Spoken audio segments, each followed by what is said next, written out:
예, 성경 말씀 사도행전 2장 41절에서 42절까지의 말씀입니다. 사도행전 2장 41절 42절 신약성경 188페이지입니다.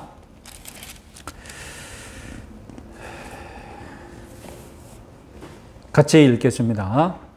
그 말을 받은 사람들은 세례를 받음에 이날에 신도의 수가 3,000이나 더하더라.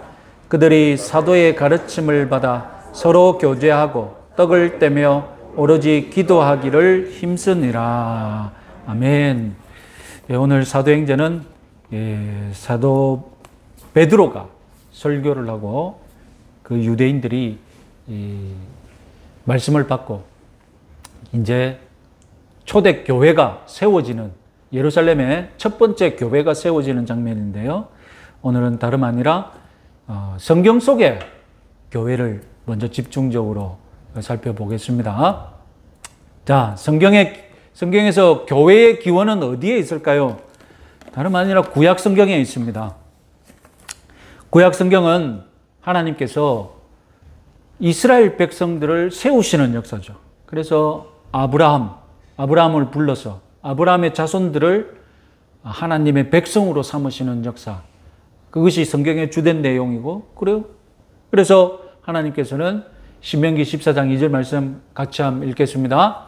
너는 내 하나님 여호와의 성민이라.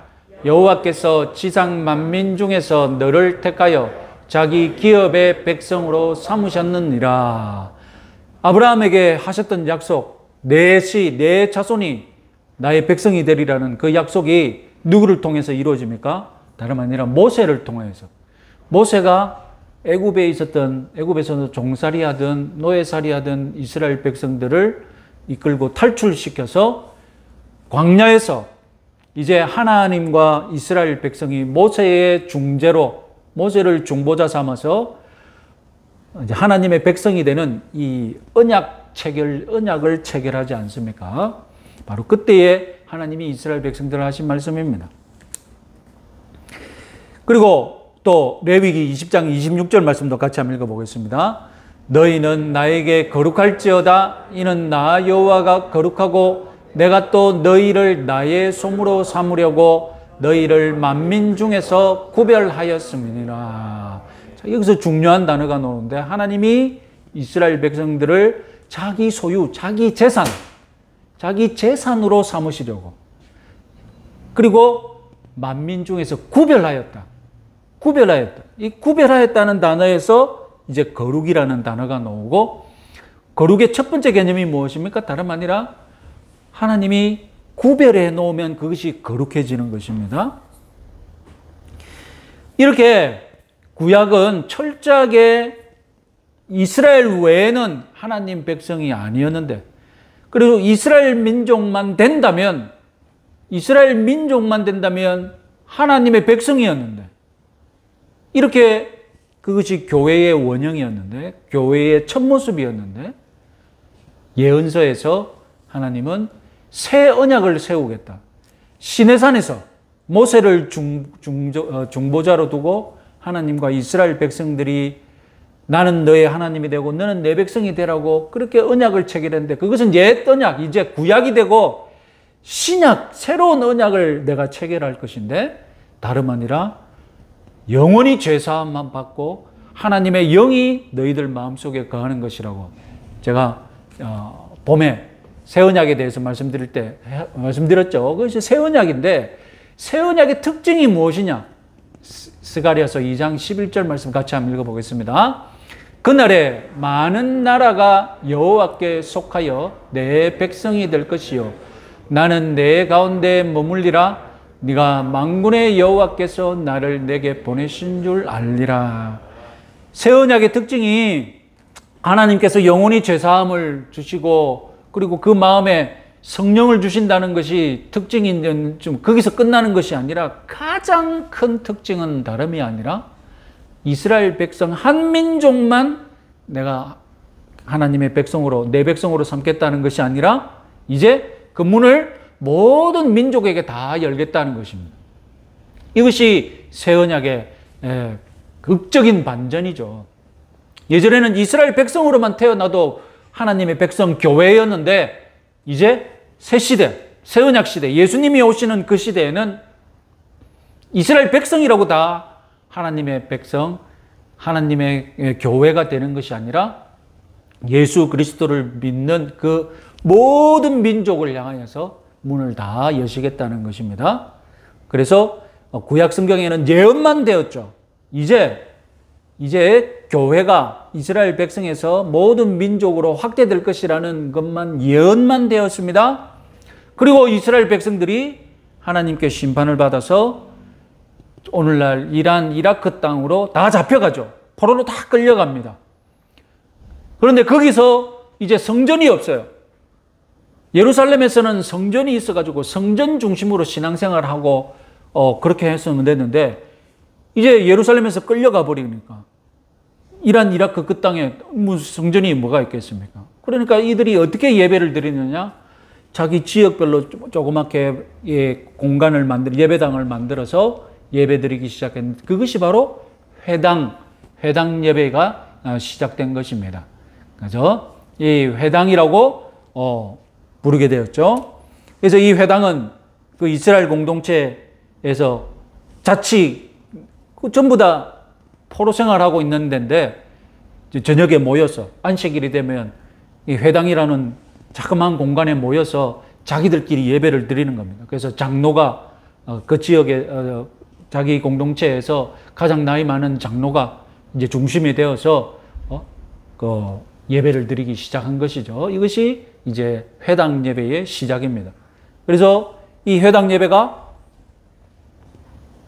이란, 이라크 땅에서 돌아왔을 때도 계속 살아남아서 예수님 때까지도 예수님이 제일 먼저 들어가면 유대인 공동체에는 그 공동체에는 마을 중심에는 다름 아니라 회당이 있었거든요. 그래서 그 회당에 가서 예배를 드리고 하셨죠. 자, 이제 예수님 신약 시대 때 이 교회는 어떻게 됐느냐? 예수님은 복음서를 보면 예수님은 내가 교회를 세우겠다라고 예언하셨습니다. 다름 아니라 베드로에게 말씀하실 때에 내가 이 반석 위에 내 교회를 세울 것이다 해서 교회를 세우시겠다. 그때는 에클레시아라는 말씀으로 하셨죠. 자, 정작 예수님은 그러면 교회를 세우시겠다고 해서 예수님 3년 동안 사시는 동안 교회를 세우셨느냐? 예수님이 세우신 것은 12명의 제자 공동체, 12명의 제자 교회를 세우시는 데 집중했죠. 왜냐하면 이들이 나중에 이제 온 세계로 가서 교회를 세울 것이기 때문에 예수님은 말하자면 리더 12명을 세웠죠. 리더 교회를 세우셨다면 생각하시면 되겠죠. 대신 예수님은 비유를 말씀 많이 하셨는데 그 비유를 보면 반드시 어떤 사람이 있느냐? 사람을 무엇인가 모으는 사람이 있었고, 그리고 그 비유를 보면 무엇인가 모으는 행동을 하는 사람이 꼭 있다는 것입니다. 대표적인 것이 요한복음 10장에 자기 양떼를 모으는 선한 목자다. 나는 자기 양떼를 모으는 선한 목자다라고 비유하셨죠. 그것이 다름 아니라 새로운 자기 백성들을 모아서 교회를 세우시는 예수님을 비유한 것이 되겠죠. 그렇게 교회를 세우시겠다 말씀하셨고 정작 교회를 세울 제자 12명 교회를 세우는 데 집중하셨던 예수님은 이제 부활하시면서 하늘로 올라가시면서 제자들에게 하신 말씀이 무엇입니까? 제자들에게 하신 말씀이 구약에서 예언되었던 모든 민족을 내 백성 삼을 것이라. 그 예언되었던 그 약속을 이제 제자들에게 모든 민족으로 제자를 삼으라. 모든 민족이 모이는 교회를 너희들이 세우라 하고 말씀하시면서 승천하셨죠. 그러면 진짜 교회로 세울게요. 오늘날 신약 교회의 원형이 되는 교회가 세워지는 역사는 어디에 있습니까? 다름 아니라 사도행전에 있죠. 오늘 저와 여러분들이 읽은 그 본문에서 다름 아니라 베드로와 500여 명의 예수님의 부활을 목격한 그 제자들이 120명이죠. 120명의 그 제자들이 모여서 그 기도를 하고 있지 않습니까? 예수님이 기도하라고 했었거든요. 기도하라고 하셨거든요. 그래서 그 기도하면서 이미 교회가 모여 있는데 부족한 것이 무엇입니까? 구약에 어떻게 예언되었습니까? 새 언약의 교회는 다름 아니라 성령으로 충만한 사람들이 모이는 교회거든요. 그래서 이들이 기도할 때에 성령님이 오셔서 이제 그 예언되었던 완벽한 신약의 교회 공동체가 이제 오순절날 탄생된 것입니다. 그래서 사도행전 2장에 탄생되었던 그 교회를 가리켜서 예루살렘의 첫 번째 교회, 역사상 첫 번째 교회라고 해서 초대교회라고 부르는 것입니다. 자, 여러분, 초대교회의 특징이 무엇입니까? 초대교회의 특징은 다름 아니라 유대인들로만 구성된 것이 또한 특징이에요. 왜냐하면 예루살렘에서 오순절을 지키러 오던 그 유대인들이 했기 때문에, 개회심했기 때문에. 그런데 여러분, 그러면 신약교회가 완성이 되었습니까? 유대인들만 구성되어 있는 교회는 완벽한 교회가 아니죠. 그래서 이 교회에 누가 들어와야 됩니까? 이방인이 들어와야 이제 그 구약에서 예언했던 교회, 그것이 되지 않습니까? 그래서 사도행전 2장은 유대인들만 구성되어 있는 교회인데 사도행전 전체를 가리켜서 보여주는 갈등은 무엇이겠습니까? 갈등은 다름이 아니라 유대인과 이방인 간의 갈등이죠.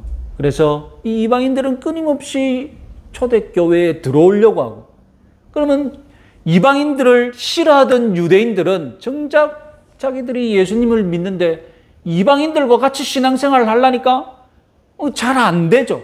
잘 안 되죠. 그래서 사도행전은 그 역사가 지금 쭉 나갑니다.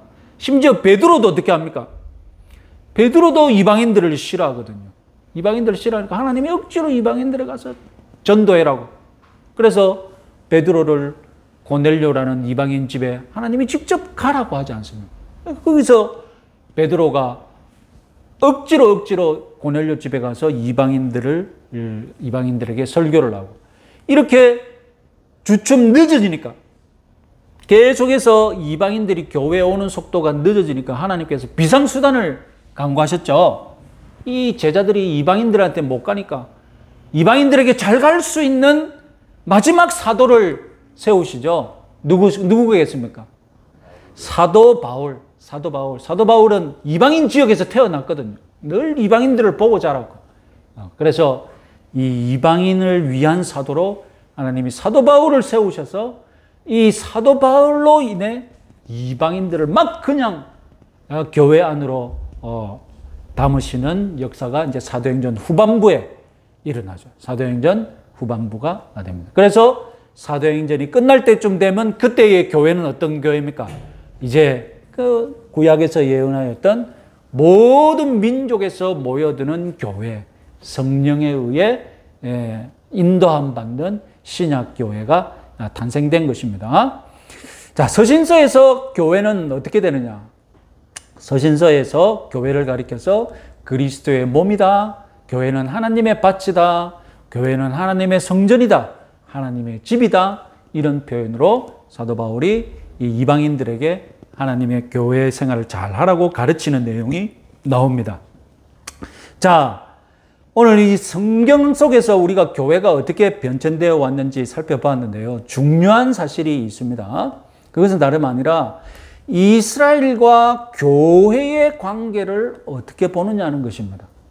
특히 이스라엘은 유대민족, 여기서 이스라엘은 유대민족을 가리킵니다. 아브라함의 후손 유대민족을 가리키는데, 자, 유대민족은 하나님의 백성이었다가 하나님께 심판받고, 그리고 그들은 하나님의 백성 자격을 잃어버리고 이제 모든 민족이 교회라는 하나님의 백성으로 지금 다 인정받고 있는데, 이스라엘은 어떻게 볼 것이냐? 여기에 차이가 나는 것이 이제 딱 두 가지 입장이 나오게 됩니다. 자, 이스라엘을 어떻게 보느냐? 첫 번째 입장은 하나님은 지금까지도 그리고 앞으로 미래도 이스라엘을 특별한 선민으로 대우해 주신다. 그래서 지금도 이스라엘을 향한 예외적인 하나님의 섭리가 있다. 이렇게 믿는 사람들이 있습니다. 그러니까 이스라엘은 교회의 위치를 잃어버리지 않은 것이죠. 그건 또 다른 교회인 거예요. 이스라엘은 또 다른 교회로 나중에 하나님의 백성이 될 거예요.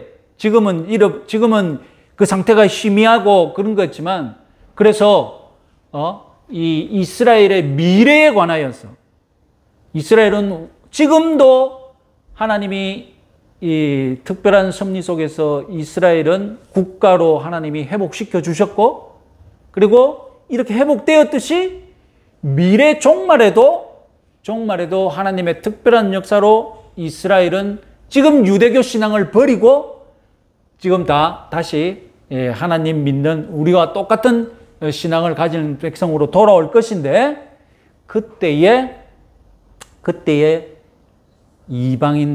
이방인들뿐만 아니라 유대 민족을 향한 특별한 섭리가 행해지는데, 그때 유대 민족은 어떻게 하느냐? 다름 아니라 하나님 믿고 율법도 그대로 회복되고, 심지어 성전에서 제사 드리는 것도 종말의 때 회복이 되어서 그들이 모든 나라를 다스리는 천년왕국을 누릴 것이다. 이것이 바로 다름 아니라 세대주의적인 종말론이라고 하는 것입니다. 자, 정리를 해보면요. 세대주의는 한마디로 누구를 특별 대우하는 겁니까? 세대주의는 유대민족, 이스라엘을 특별 대우하자는 주장입니다. 그래서 지금도 하나님이 이스라엘을 위한 특별한 섭리가 있는데, 그것이 다름 아니라 1945년에 이스라엘 국가를 세우신 것이고, 앞으로 종말의 때도 이스라엘을 위한 특별한 나라를 세우실 것인데, 그것은 다름 아니라 뭡니까? 천년왕국입니다. 천년 동안 유대인들이 지배하는 이 종말이 온다는 거죠. 그때 되면 유대인들이 율법을 회복시킬 것이고, 그리고 또 희생제사도 다시 드릴 것이고, 이것이 다름 아니라 세대주의적인 종말론입니다. 이것은 우리 장로교에서 믿지 않습니다. 그러면 우리 장로교가 믿는 이스라엘은 어떤 것이 입장입니까? 2번입니다. 2번. 이스라엘도 모든 민족과 동일하게 교회의 구성원이 된다는 것입니다. 이스라엘을 위한 특권은 더 이상 없다는 겁니다. 모든 민족에 다 동등하게 예수 그리스도 믿으면 그냥 이 교회의 백성, 하나님의 백성, 교회의 일원이 되는 거예요.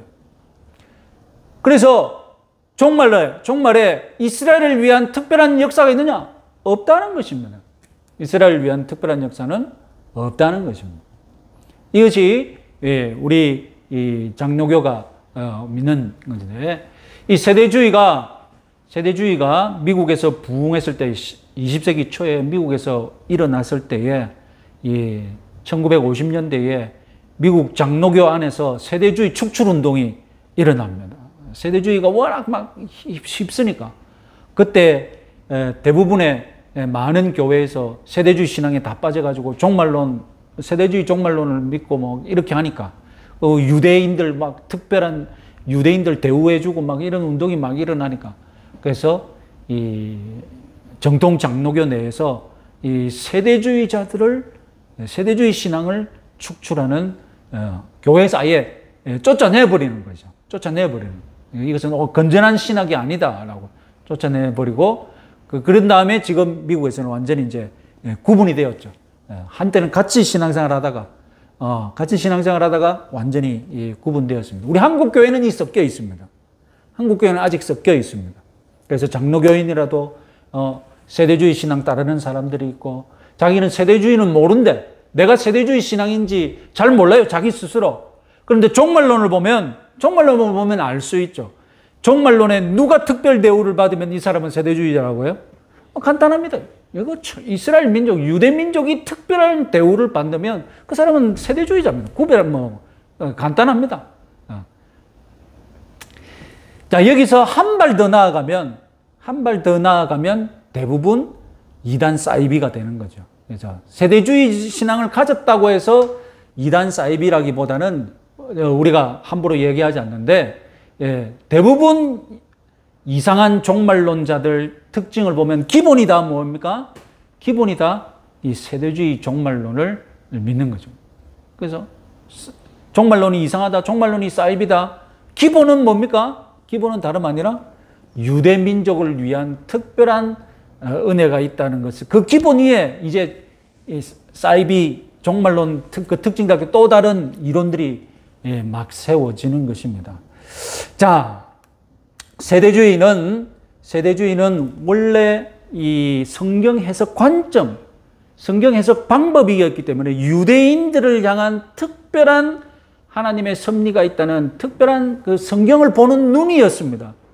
그래서 이단으로는 취급받지 않고 좋지 않은 성경 해석이다, 옳지 않은 성경 해석이다, 이런 관점에서 처음에는 미국에서 장로교 안에서도 유행했지만 아까 말씀드렸듯이 1950년대에 이 미국 장로교 내에서 장로교와 이제 세대주의자가 완전히 결별하게 됩니다. 그래서 건전한 장로교인이라면 세대주의 신앙을 가져서는 안 됩니다.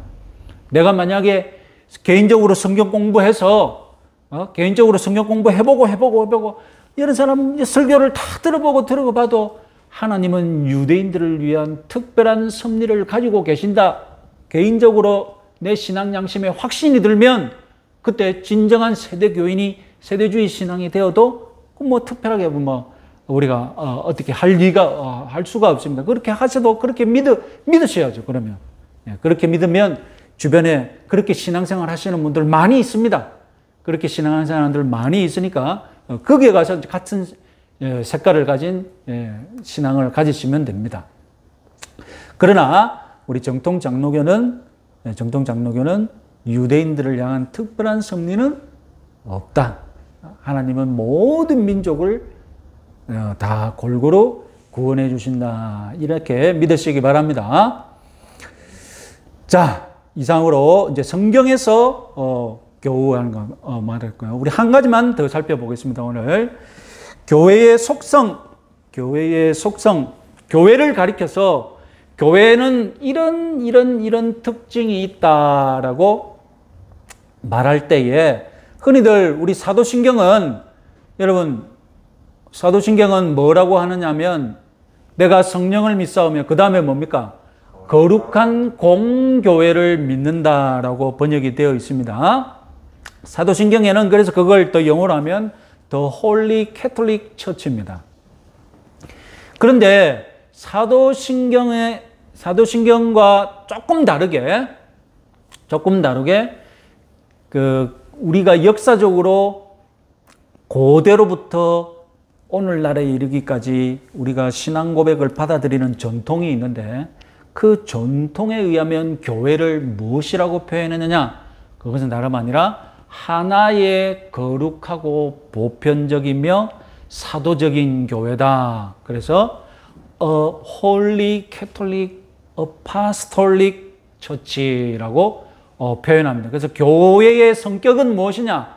교회의 성격은 하나의 교회고, 거룩한 교회고, 보편적인 교회고, 사도적인 교회다. 교회의 속성을 흔히 네 가지로 이렇게 얘기합니다.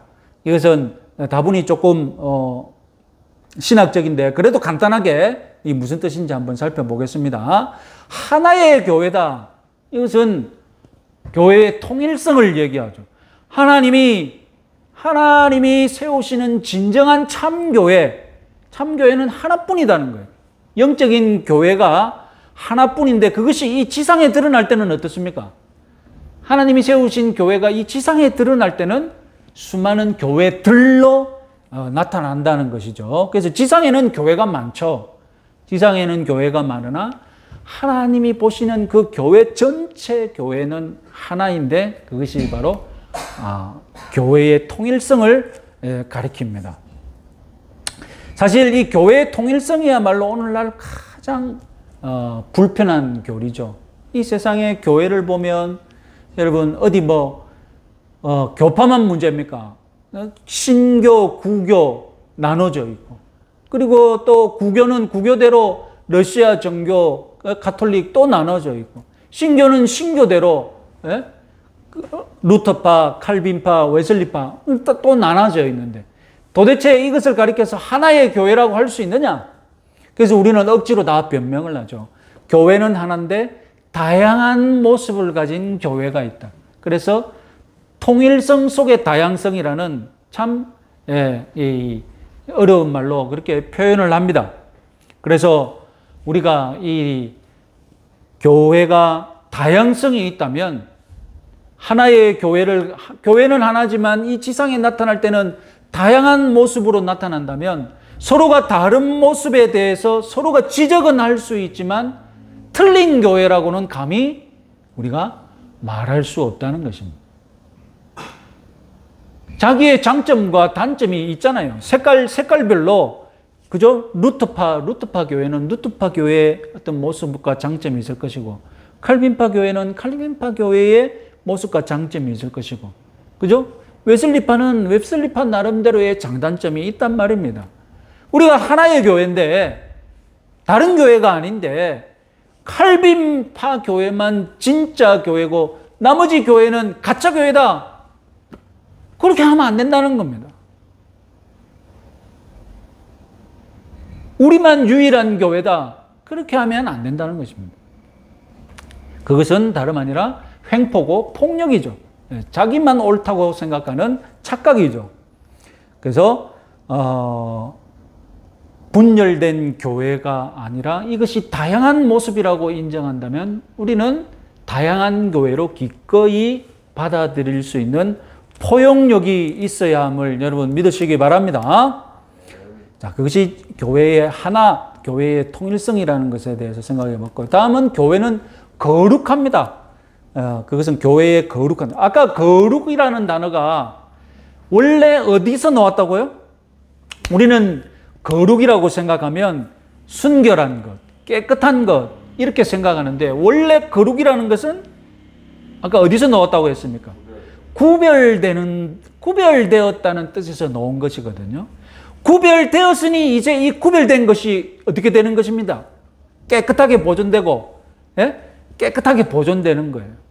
그래서 깨끗한 것 이전에 먼저 있는 것이 무엇입니까? 구별되는 것이 있는 거죠. 구별된 다음에 깨끗해지는 거거든요. 그래서 교회는 거룩하다라고 했을 때 우리가 이 땅의 교회를 보면 죄 많은 교회들이 많죠. 타락한 교회들도 많고. 그러나 교회는 거룩하다고 했을 때 이 거룩함은 하나님께서 구별하신 교회다. 하나님이 구별하신 공동체다라는 것을 믿으시기 바랍니다. 자, 하나님이 구별하셨으니까 그 다음 이 교회가 취해야 할 모습은 무엇입니까? 깨끗해지는 것이죠. 그런데 이 깨끗해지는 면에서는 저와 여러분 모두가 흠이 있기 때문에 이 지상의 교회는 어떻습니까? 이 지상의 교회는 다 모자라고 흠이 있는 사람들이 모여서 신앙생활을 하기 때문에 그렇게 깨끗한 교회가, 완벽하게 깨끗한 교회가 볼 수 없다는 것이 이 지상교회의 한계입니다. 다음, 교회의 보편성. 이 캐톨릭이라는 단어는 로마 카톨릭을 의미하는 단어가 아닙니다. 캐톨릭이라는 단어는 이 헬라어에서 왔는데 헬라어성으로 보면 이 캐톨릭이라는 단어는 전체적이다. 전체적이다는 뜻입니다. 부분이 아니라 전체적이다라는 뜻입니다. 그래서 캐톨릭을 소문자로 시작하면 영어에서 보시면 우리 영어 이제 소문자 C로 시작하지 않습니까? 소문자 C로 시작하면 저것이 보편적이다, 전체적이다, 이런 뜻을 가지게 됩니다. 그런데 대문자 C로 시작하면 로만 캐톨릭 처치, 그래서 그 가톨릭적이다라는 뜻이 됩니다. 구별해서 사용해야 합니다. 그래서 우리 개신교에서는 이 캐톨릭이라는 단어를 이 소문자 C로도 잘 안 쓰죠. 헷갈리니까. 소문자 C로도 잘 안 쓰고. 그러면 똑같은 뜻을 가진 단어가 뭐가 있느냐? 보편적이라는 말로 유니버설이라는 단어가 있거든요. 유니버설, 우주적이다. 우리가 우주적이다 할 때 유니버설이라는 말을 많이 쓰지 않습니까? 전체적이다, 우주적이다, 보편적이다라고 할 때 이제 유니버설이라는 단어가 있는데 우리 이 개신교에서는 캐톨릭이다라는 단어 대신 유니버설이라는 단어를 더 많이 사용합니다. 교회가 전체적이다, 부분이 아니라 이 우주의 전체에 편재에 흩어져 있다라고 할 때 교회의 보편성을 의미하는 것입니다. 이 세계 모든 교회가 다 흩어져 있지 않습니까? 말했듯이 복음이 처음에 하나님이 약속하신 새 언약의 특징이 무엇입니까? 새 언약의 특징이 이스라엘에만 매여 있는 것이 아니라 어떻게 해요? 모든 민족에게 열린 것이 새 언약의 특징이지 않습니까? 당연히 교회도 한 민족 한 땅에만 묶여 있는 것이 아니라 모든 민족, 모든 땅, 모든 세계, 전 세계적으로 교회가 있을 수밖에 없죠. 그래서 교회는 보편적이다. 교회의 보편성입니다. 자, 마지막으로 교회의 특징을 가리켜서 사도적이다라고 합니다. 이게 제일 중요한데요. 우리 신약 교회는 사도적입니다. 아니, 예수님 중심의 교회인데 왜 사도라고 하느냐? 이런 생각이 들 수 있거든요. 이것은 다름 아니라 예수님이 교회의 설립, 교회의 개척을 누구한테 다 맡기셨습니까? 사도들한테 맡기셨지 않습니까? 예수님은 올라가셨어요. 아까 말씀드렸지, 우리가 복음서에서 예수님이 한 일이 무엇입니까? 네? 복음서에서 예수님이 한 일이 무엇입니까? 교회를 개척할 리더 12명의 교회를 만드신 것이 예수님이 한 일이라고 했지 않습니까? 그래서 보편교회, 이 지구상에 널리 퍼져 있는 보편교회는 누가 만듭니까? 다름 아니라 사도들이 다 만든 거잖아요. 사도들이 이 보편교회를 세웠다니까요. 그러면 사도들이 세운 인간적인 교회냐? 아닙니다. 사도들은 누구의 명을 받아서 누구의 영으로 이 교회를 세웠습니까? 예수님의 명을 받아서 예수님의 영을 가지고 이 교회를 세웠기 때문에 사도가 세운 것이 곧 누가 세운 것입니까? 사도가 세운 것이 곧 사도를 보낸 예수님이 세우신 교회거든요. 그래서 우리는 예수님의 교회는 곧 어떤 교회입니까? 예수님의 교회는 곧 사도적인 교회다라고 우리가 예수님의 교회와 사도의 교회를 같이 믿어야 합니다. 그래서 우리 교회는 사도적인 교회. 그래서 여러분, 우리가 믿는 이 신앙 성경 다 누구의 글입니까? 여기 예수님이 쓰신 글이 있습니까? 네? 신약 성경에 예수님이 쓰신 글이 있습니까? 없습니다. 예수님이 하신 말씀은 있는데 쓴 사람은 누굽니까? 네? 쓴 사람은 누굽니까? 사도들이 다 썼잖아요. 사도들이 쓴 거예요. 사도들이 쓴 글을 믿기 때문에 우리 교회는 사도적인 교회가 될 수밖에 없어요. 우리가 사도를 부인하는 순간 뭘 부인해야 됩니까? 사도들이 쓴 글을 다 부인해야 돼요. 우리는 왜 예수님 직접 쓴 글만 받겠다면 예수님이 직접 쓴 글이 없는데. 그래서 우리 교회는 사도적일 수밖에 없다. 나중에 천주교회에서 또 얘기할 때 천주교회는 이 사도적인 교회를 어떻게 받아들입니까? 다름 아니라 사도적인 교회를 우리가 계승했다라고 믿죠.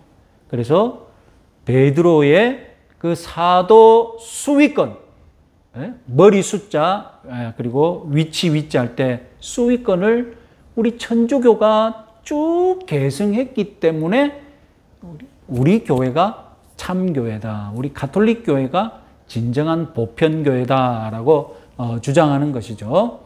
그런데 여러분, 역사적으로라도 말이 안 되는 것이 뭐냐면 베드로가 누군가에게 안수하고 죽었느냐? 그런 것도 없어요.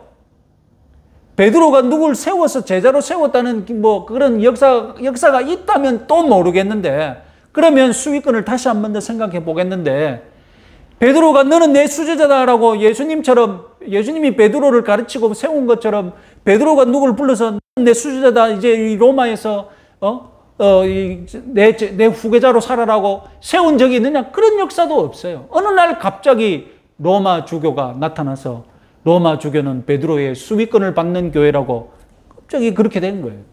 역사적으로도 베드로의 후계자로 교황을 세운다는 것은 말이 안 됩니다. 그래서 그럼 우리 교회는 사도적이다라고 할 때는 다름 아니라 사도들이 쓴 기록, 사도들이 전달해 준 예수님의 가르침, 사도들이 전달해 준 예수님의 가르침을 오늘날 우리 교회가 그대로 지키고 따른다라는 그런 의미로 교회는 사도적이다라는 것으로 이해하시기 바랍니다.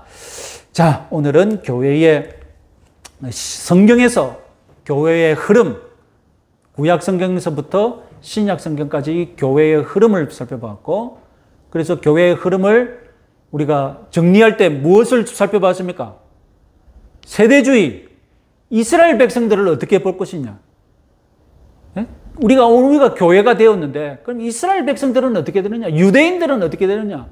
유대 민족을 위하여서 하나님이 특별한 계획을 아직도 가지시고 미래 종말에도 하나님이 특별한 계획을 가지신다라고 믿는 사람들을 가리켜서 뭐라고요? 세대주의자라고 하고요. 그리고 우리 장로교인들은 그렇게 보지 않습니다.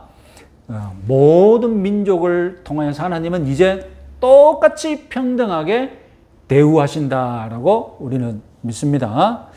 그리고 교회의 성격, 교회의 속성 4가지를 말씀드렸습니다. 무엇입니까? 교회는 하나다. 교회의 통일성. 교회는 거룩하다. 교회의 거룩성. 세 번째는 교회의 보편성. 교회는 전 세계적이고 우주적으로 퍼져 있다. 마지막으로 교회는 사도적이다. 교회의 사도성에 대해서 말씀드렸습니다. 자, 우리 오늘 같이 기도하실 때에 하나님, 이 하나인 교회, 우리가 이 교회의 통일성, 서로 존중하는 교회가 되게 하시고, 이 세상에서 서로 교회된 교회를 세워나가는 그런 아름다운 하나된 교회가 되게 하시고, 교회가 거룩하게 하여 주시옵소서. 그래서 이 세상 편만하게 아름다운 교회, 통일된 교회가 퍼져나가게 하여 주시옵소서. 그렇게 우리 하나님이 원하시는 교회를 위해서 우리 혁신교회가 그런 교회가 되도록 우리 한 10분간 우리 주여 한번 외치고 기도하도록